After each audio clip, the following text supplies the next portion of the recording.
Jonathan, your reaction.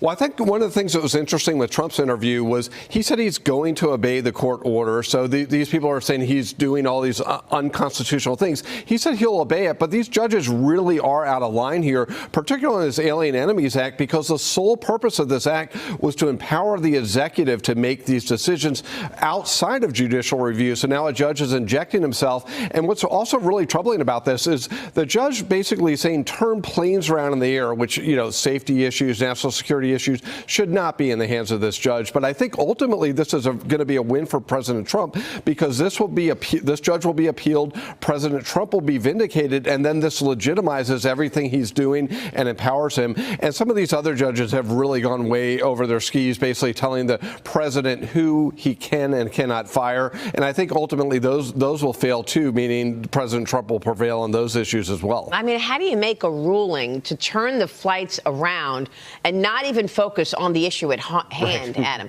The fact that these people on those flights are not wanted in America.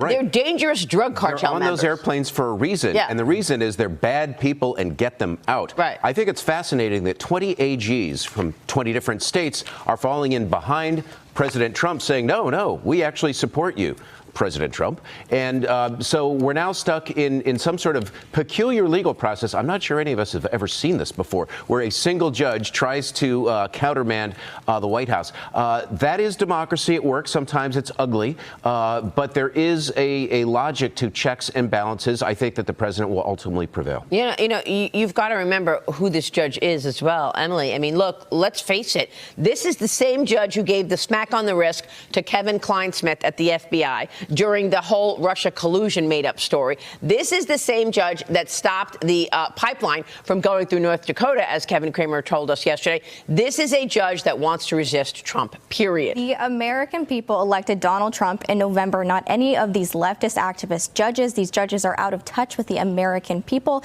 This is just the latest example of what the actions that we've seen from these judges blocking Trump's deportation efforts. We've also seen them try to block the Trump administration's DOJ efforts and the Trump administration's efforts to deport the protester at Columbia, Mahmoud Khalil. Clearly, these judges are out of line with the American people, and I'm excited to see the Trump administration take action. Meanwhile,